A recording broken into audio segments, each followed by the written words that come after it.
Over the past couple of weeks, we've gone over every position group here in Carolina. So the question that remains is, which one's the best? Which one's the worst? And where do they all rank in between? I'll tell you right here on Locked On Panthers.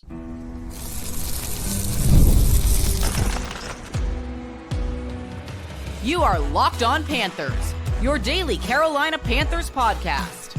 Part of the Locked On Podcast Network, your team every day.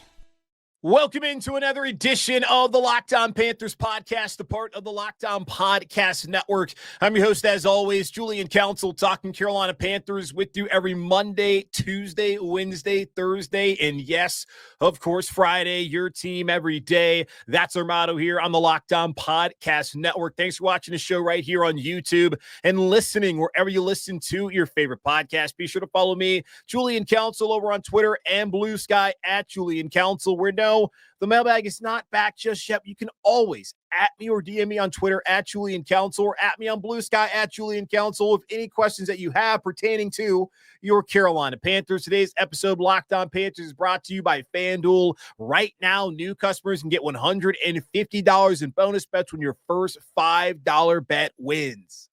All right, so over the last month, I've given you my thoughts on each position group here on the Panthers roster, both on offense, defense, and even talked a little bit about special teams on yesterday's show. Today, I want to go through each and every position group minus special teams, as there's a lot more to it, and give you my definitive ranking 1 through 10 on where each room stands here right now heading into 2025. And I say right now because, as you know, and as you've seen in the past, things will change. Guys that are going to be key players on this roster may not be on the roster right now. Look back to last year. Mike Jackson was not on the team until late August, and he became an integral part of that cornerback room and is going to be an integral part of that cornerback room again here in 2025. I want to go through them 1 through 10, breaking it down like I did. So splitting up the offensive line, have interior offensive line and offensive tackles separated, running backs, wide receivers, got quarterbacks, all of that. So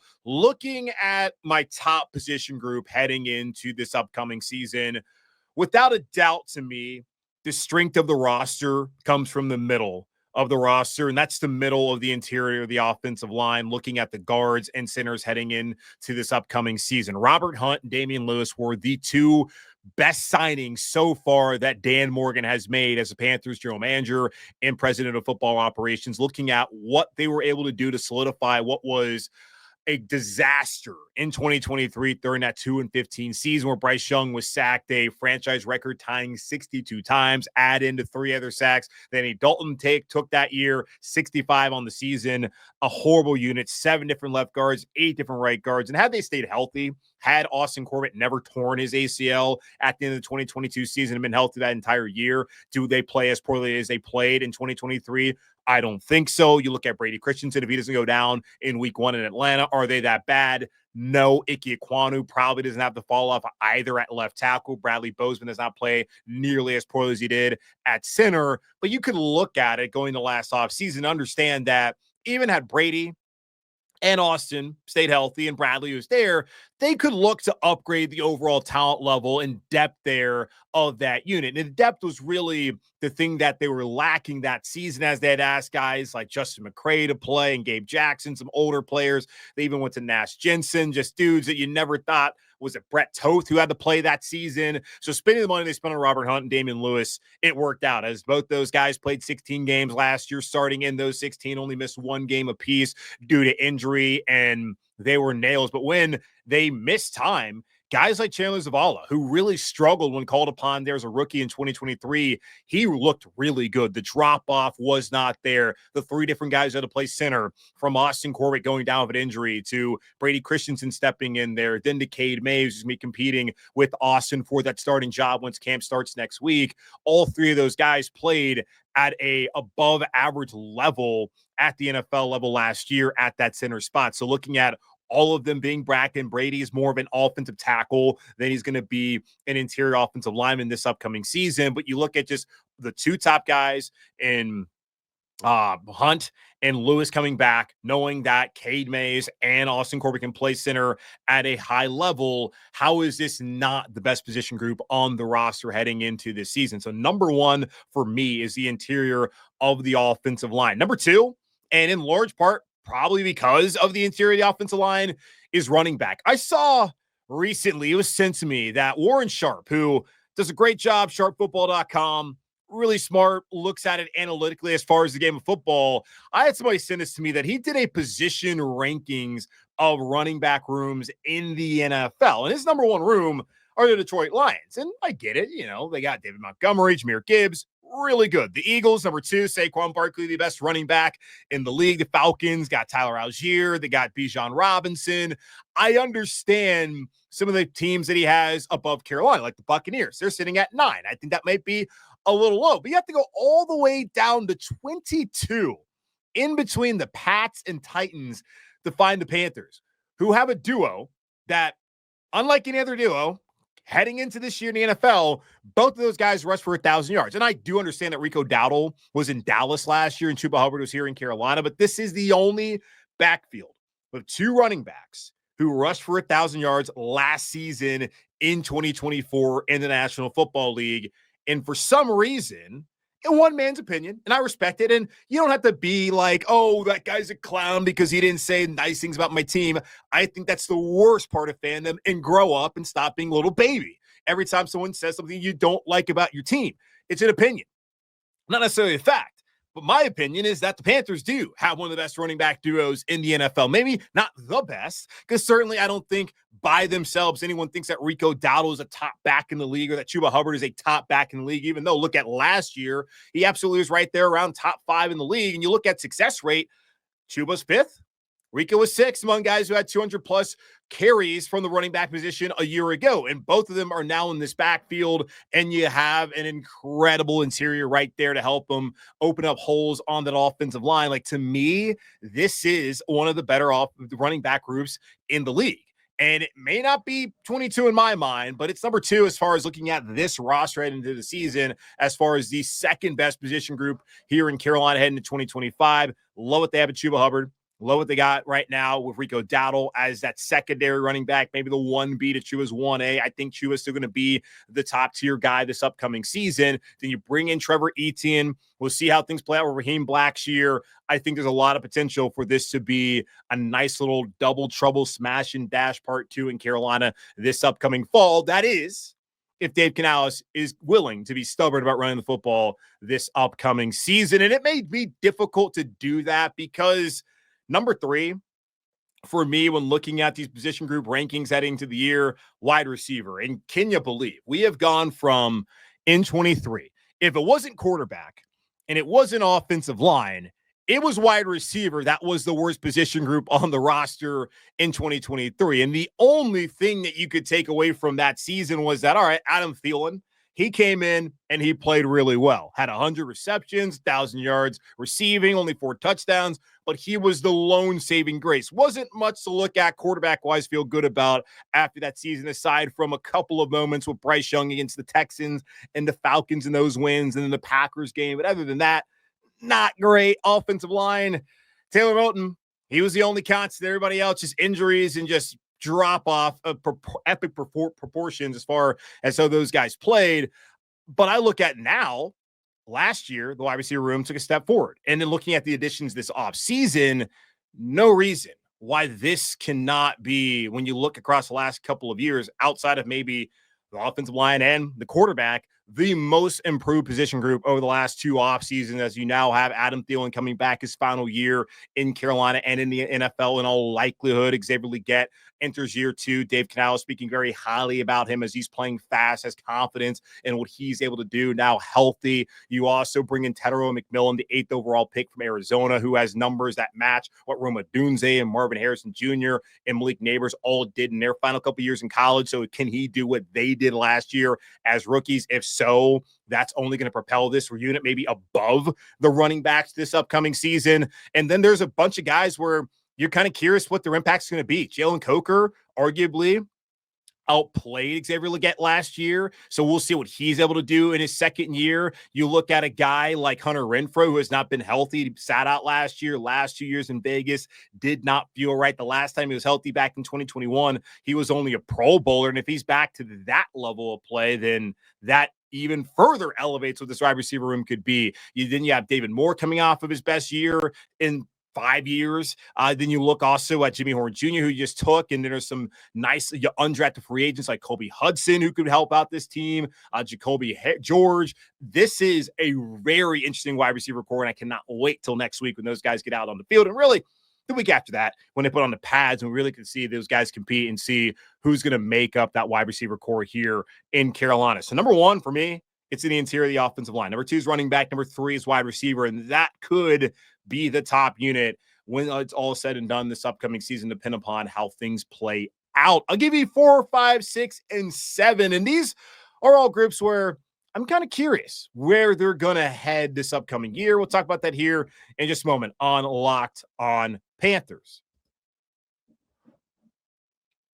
Summer sports are in full swing, and whether you're all about baseball under the lights, golf on the greens, or high-stakes soccer action, FanDuel is the best way to make every game even more exciting. You're already following the action. Why not make it a little bit more thrilling? With FanDuel, you can get in on the game while your friends are getting sunburned at the beach. I've been using FanDuel to track my favorite matchups, and the app keeps things fresh with daily promotions and fun ways to bet. It's easy to use, fast to pay out, and makes even regular season games feel like must-watch events. Whether I'm placing a same-game parlay or watching a bet ride into the ninth inning, FanDuel makes it feel like I'm part of the action. New to FanDuel, new customers can bet just $5 and get $150 in bonus bets if your first bet wins. Open the FanDuel app today and visit FanDuel.com/lockedon to get started.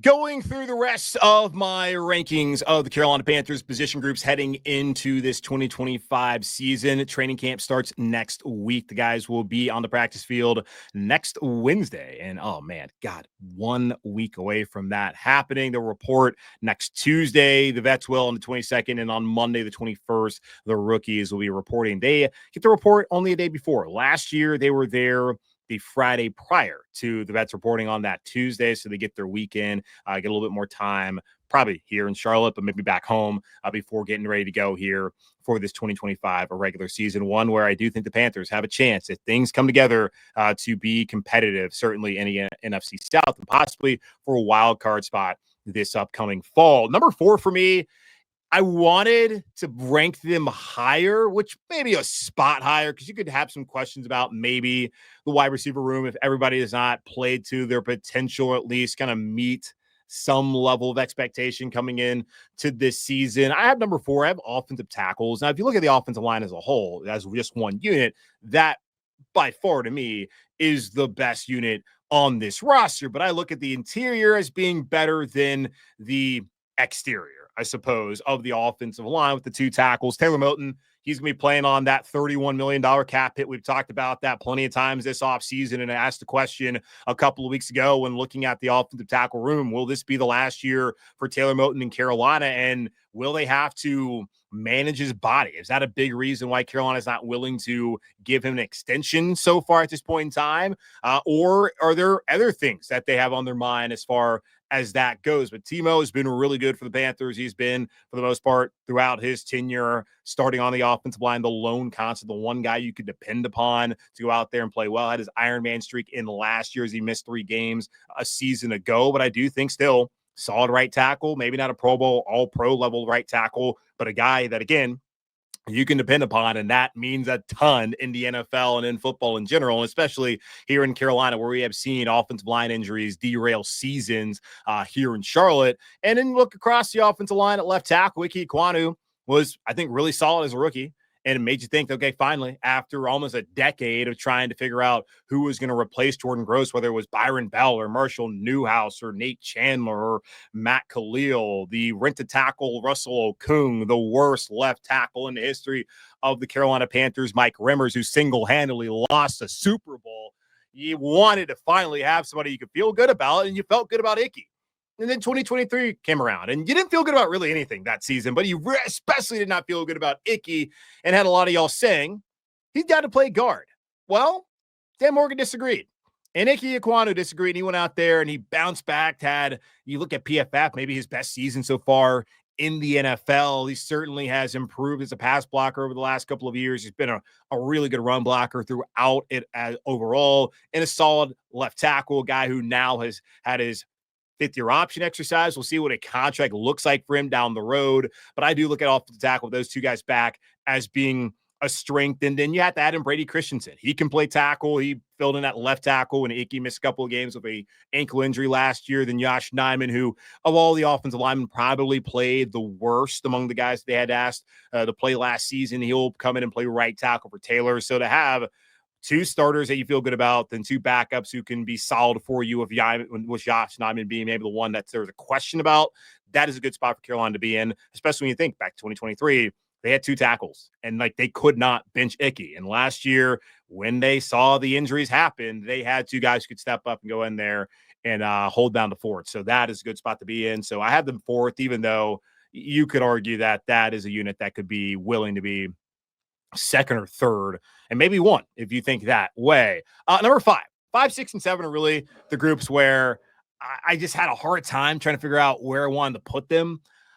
And I'm gonna make this switch live right now. I'm gonna put 5. I'm gonna put defensive line, and this is me really banking on that unit being vastly improved from what it was a year ago. When you don't have a Pro Bowler in Derek Brown, one of the top 5 defensive tackles in the game, you're going to struggle, especially when you're asking guys like Shai Tuttle to play a lot of snaps, Nick Thurman to play a lot of snaps, LeBron Ray to play a lot of snaps, Deshaun Williams play a lot of snaps, and calling on young guys like Jaden Crumedy late in the season. It was not what you're looking for at all. Now, with Derek Brown back here in Carolina healthy, going into the season at least, well, we'll find out what that's going to look like. He at least is hoping, last time we heard from him back in June, he's hoping to be ready to go for training camp, and we'll see what kind of restrictions they have for him. But as long as he's good to go week 1, that's all that matters. Would love to see him participate in joint practices with the Browns and the Texans respectively. But if it doesn't happen, it doesn't happen. We'll see you week 1 in Jacksonville, hopefully, Derek. So him coming back, and then the additions.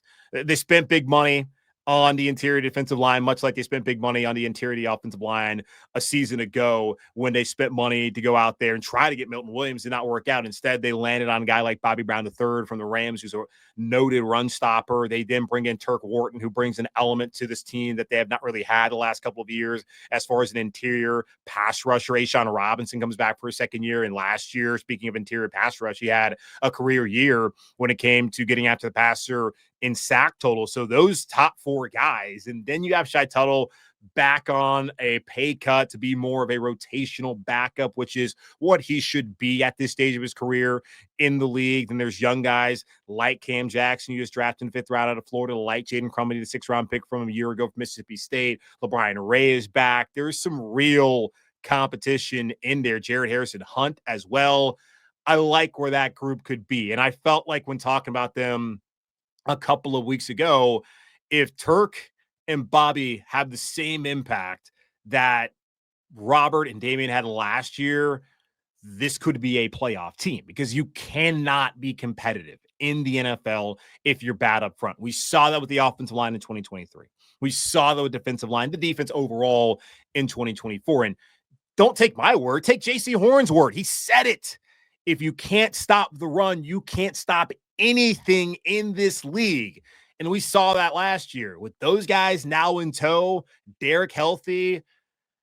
I think this is a top 5 unit. Now, there's only 10 that I'm grading, so that still says middle of the road.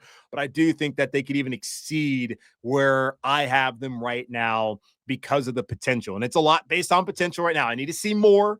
I'm kind of liking him more than maybe I should at this point in time, but we'll see. You got a Pro Bowl. You got one of the top 5 defensive tackles in football, so no reason not to be high on what this unit potentially could be down the road. Number 6, kind of the same case where you have a Pro Bowler and no reason not to be high on what they could be because you have a guy of that talent. He's one of the top corners in the league when healthy, and that is J.C. Horn, who signed that $100 million contract this past offseason. Going to keep him in Carolina over the next 5 years. This year playing on his fifth-year option, which they exercised last year on that gamble where had they not done it, maybe makes things a lot more complicated as far as negotiations with JC. Now, we did see that they agreed to terms before the legal negotiating period began on that Monday in mid-March. That was a good move to make before they decided to go out there and give all that money to a lot of defensive players to help them out this upcoming season. But I look at JC, as long as he's healthy, no reason to think that he's not going to live up to that deal. And, of course, the health is the biggest question that you're going to have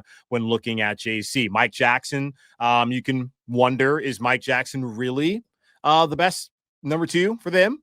I think that's a fair question to ask, but I think you look at what he did last season, and he played every game, played damn near every snap, and led the team pass deflections. And no reason not to applaud what he did last season and to have a good level of confidence in how him being able to help you. And as far as if they have a 3 cornerback rotation, like he's going to be in there as a key guy, with JC obviously being the top. And he was a priority for them. They went out and signed him that day of the first day of the league negotiating period. And understand that this free agency period, not that much talent out there. So everybody pretty much did their key business on the first day of the legal negotiating period before we even saw free agency officially start on that Wednesday there in middle of March. But still, Mike Jackson's back. Shaw Smith-Wade going to be that nickel corner you would think this year. Former 5th-round pick a year ago from Washington State. Started a little bit last season. Maybe the PFF numbers weren't all that great and something you wouldn't write home about, but he's still a young player who really apparently was turning heads this offseason, according to J.C. Horn. And then I guess the question is just, what's the depth? I don't know if there's another slot guy behind Shaw you feel good about right now. And then you look at just the outside guys, players like Caleb Evans, Shamar Bartholomew, who did earn high praise with the interceptions he had throughout OTA's mandatory minicamp. Those are 2 guys where Evans has actually started as a full-timer a couple years ago in Minnesota before being cut last season and picked up off of waiver wires. And then Shamar Bartholomew basically redshirted all last season and not play a single defensive snap until week 18 when he had to come in for an injured Caleb Evans. There's questions about those too, and we'll see. If they don't feel confident about them throughout the preseason, then they'll try to pick somebody up either off the street or via waivers or a trade possibly. But I have cornerback ranked right now 6th. 7. And don't take this as me not being a believer in your quarterback. But I still need to see more. And I go back to someone asking Brant Tillis, the executive vice president of football operations, who handles contracts and the salary cap here in Carolina. They asked about just when they were deciding, Carolina was this offseason, about doling out these contract numbers that Bryce Young came into mind. And they continuously say, the Panthers have, that they have a plan. But Brant did say, we're not there yet. So if they're not there yet, I'm not there yet as far as wanting to say that the Panthers have found their franchise quarterback. They have found their starting quarterback for this season. Bryce Young earned that in the final half of last year in 2024. He earned the opportunity to start again this season. Not the right, the opportunity to start again this season. And based off of how he performs this season, he will then earn maybe the right, but it's not really, the opportunity to start again next year and possibly be handed out a big contract. And once you get that contract, then yes, it becomes your right to be the guy who steps in there under center Sunday after Sunday here in the black and blue. So I look at this group, I love what I saw from Bryce, but we've also seen a ton of bad from Bryce. And I feel like this is the right way to rank the quarterback spot right now, just because you don't know.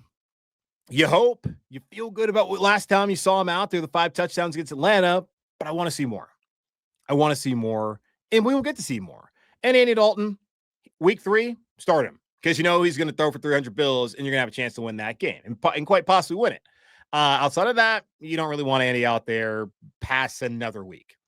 And then Jack Plummer, Ethan Garbers, okay, whatever. It's really about Bryce. So right now, I got Bryce in the quarterbacks ranked 7th with the potential to, of course, shoot up the rankings as the season goes on. So Those are my top 7. You probably know what my bottom 3 are heading to the year. We'll talk about that here in just a moment on Locked On Panthers.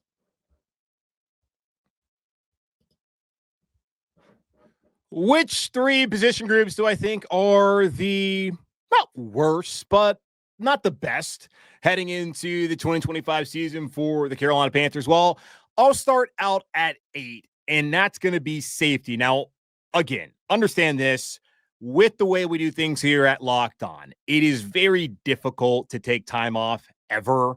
46 out of the 52 weeks of the year, we were doing 5 shows a week. Then we get 6 weeks in the middle of the summer to only do 3, which is typically when I try to stack shows, take some time off. So I am recording this show on July 7th, and you're not going to be watching this until July 16th. So it's possible while I am right now in Chicago getting ready for the Alabama Shakes concert that the Panthers have brought in a safety. But as this moment, they have not brought in another safety, which has me having them at 8th.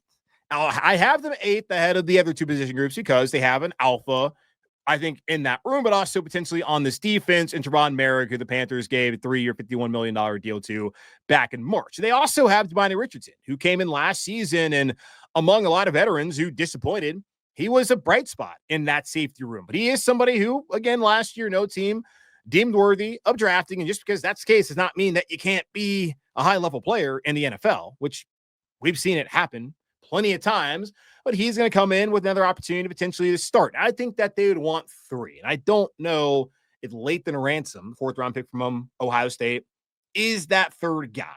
And when talking to Jay Stevens of Locked On Buckeyes, he was skeptical. And anytime someone who hosts another show is willing to be honest and not a homer, like Jay, I'm going to take their word for it. Not to say I'm not taking everybody's word, but, a lot of times you can tell. No offense to my colleagues. Love all of you. Do hard work, but some people different than others. Jay Stevens, I like what he does. I like what everybody does. Yeah, I don't feel great about safety room right now, y'all. I like Trevon. I like what Damien can be. We'll see with Latham. And then outside of that, like there's 3 undrafted guys who right now look at it. Okay, yeah, they got a chance. I think they're going to bring somebody else in if they have not already done so. And that person that they bring in is probably someone they're going to try to bring in to be a starter, whether that's a starter in a 3-man rotation or a starter with just Trevon out there. We will see, but I have 8th right now. I have the safety room. Number 9, this has been the worst room over the last couple of years, and they have moved up a spot, tight end. And that means that edge is last. So we'll get to that momentarily. But tight end, Tommy Trimble, big questions there as far as what his health is going to be. Will he have to start off the year on PUP? Will he be back during training camp? Just the wording that Dave Canales used makes it confusing for me. Whether he'll be ready by camp or sometime during camp, we'll see.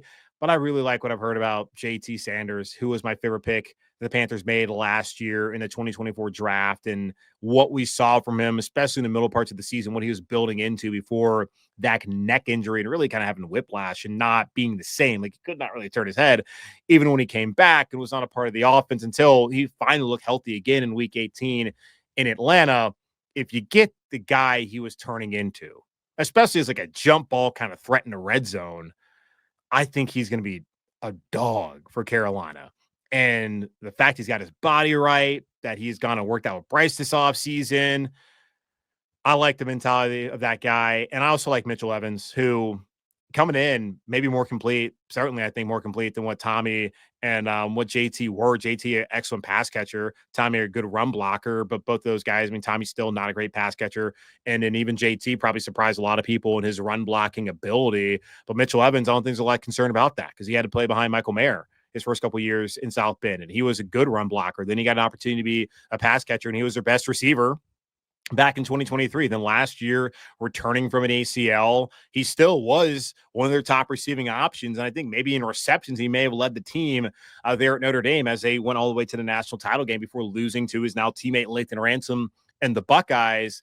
Those two plus Tommy, like I just think they're in a better spot than they have been in a while. And maybe you want to rank this above safety, but for me, I'm going to have them 9th because I just still think there's a little more for them to prove to really completely, totally buy in to this tight end room, which brings me to my weakest position group and maybe something that will upset you.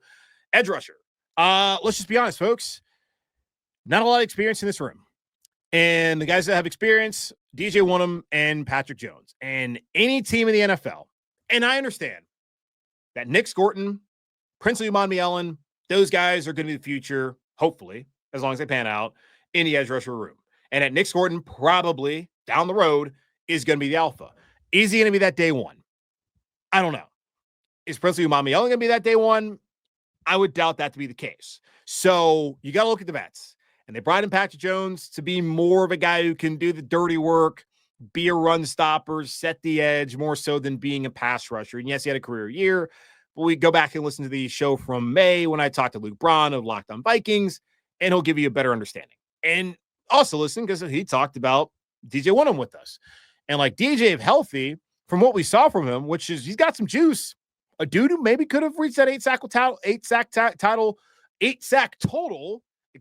again last season. But a DJ Wonnum right now, heading into the year, is your most veteran edge rusher.